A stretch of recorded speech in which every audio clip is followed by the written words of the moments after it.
kadangkala kita itu sering kali mendengar atau melihat atau bahkan membaca kisah-kisah tentang adanya orang yang kesurupan. Kesurupan itu adalah di mana ada seseorang itu dirasuki ataupun dia itu dikendalikan oleh sosok makhluk gaib, makhluk astral, apapun itu bentuknya, bisa pocong, kuntilanak, genderuwo dan sebagainya. Jadinya nantinya si manusia itu akan bersikap, akan bicara, akan bergerak, akan berkeinginan sesuai dengan makhluk gaib yang mengendalikannya. Nah, tentunya juga tidak jarang juga kita itu mendengar bahwa orang yang kesurupan, misalkan ini adalah orang dari Jawa Tengah. Dia itu kesurupan hantu dari Kalimantan.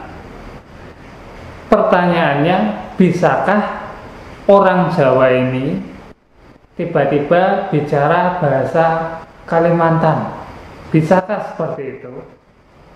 Nah, kalau itu menurut pengalaman saya dan pemahaman saya, itu bisa saja terjadi. Ketika ada orang kesurupan, dia bisa tiba-tiba bicara dalam bahasa-bahasa asing yang tidak pernah manusia itu pelajari sebelumnya. Misalkan tadi itu, ataupun kasus yang lebih ekstrim, yaitu ketika ada orang Jawa, dia itu tidak pernah belajar bahasa asing apapun, dia kesurupan hantu dari Jepang, hantu Jepang gitulah ya. Tiba-tiba dia bisa bahasa Jepang secara lancar, fluent begitu. Itu bisa saja terjadi. Tapi tentu saja ada syaratnya, yaitu yang nomor satu, manusianya itu benar-benar kesurupan. Kenapa bisa seperti itu? Karena yang namanya kesurupan itu jarang bisa kita temui sebenarnya.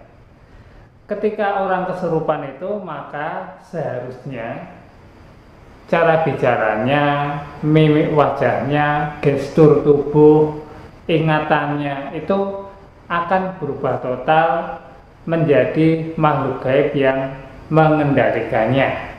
Itulah yang namanya kesurupan. Makanya tidak heran ada orang kesurupan bisa jadi bahasa asing, bisa untuk memahami daerah-daerah yang belum pernah dia datangi sebelumnya. Semua itu tergantung dari makhluk gaibnya ini asalnya dari mana, seperti itu. Kalau yang beneran kesurupan tentu bisa bahasa asing tanpa dia belajar. Cuma ya itu tadi akan hilang lagi ketika dia tidak kesurupan. Seperti itu, namanya saja kesurupan. Jadi segala ingatan, bahasa, ilmu ya hanya hadir dari si makhluk gaib tadi. Selanjutnya itu ada yang namanya mediumisasi.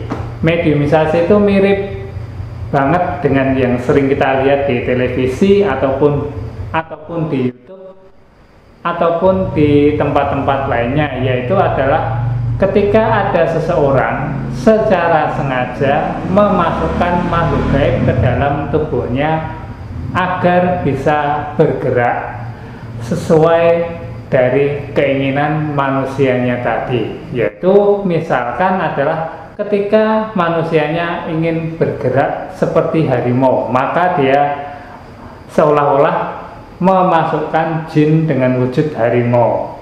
Seperti itu. Ada pula yang dengan sengaja memasukkan makhluk gaib dari sebuah tempat angker tertentu, tujuannya untuk ditanya jawabi tentang pusaka, tentang alam gaib di sekitar tempat angker tersebut. Nah, itulah tadi yang namanya mediumisasi ataupun kesurupan secara sadar. Nah, tetapi itu bukanlah kesurupan yang sebenarnya, karena dia masih 60% sadar, 40% dari makhluk gaibnya, sehingga biasanya itu umumnya manusia yang melakukan mediumisasi itu tetap tidak akan bisa memakai bahasa asing dari si makhluk gaib tadi berasal. Dia akan tetap bicara dengan ingatan bahasa yang dia ketahui. Seperti itu. Misalkan dia itu adalah orang dari Jawa, walaupun dia itu memasukkan makhluk gaib dari Kalimantan, dari Sunda, dari Aceh, dari manapun, dia tetap akan memakai bahasa Jawa ataupun minimal memakai bahasa Indonesia. Seperti itu. Jadi dia bukan atau belum kesurupan secara total, walaupun kadangkala akan ada sisipan-sisipan bahasa dari tempat makhluk gaib tadi berasal, tapi biasanya hanya sisipan-sisipan saja. Ya hanya hal-hal yang kecil-kecil gitu. Seperti itu. Selanjutnya ada lagi yang mirip kesurupan, mirip mediumisasi, padahal itu hanyalah gejolak jiwanya yang muncul, alias tantrum atau semacamnya. Pokoknya gitulah. Besok suatu saat akan saya bahas lagi secara lebih detail, karena ini saya hanya membahas tentang bisakah manusia yang kesurupan tanpa dia belajar bahasa asing dia bisa ngomong bahasa asing. Jawabannya iya, tapi jika dia kesurupan secara benar-benar, kalau dia masih dalam tahap mediumisasi, ya dia tidak akan bisa bicara bahasa asing dari tempat makhluk gaib tadi berasal.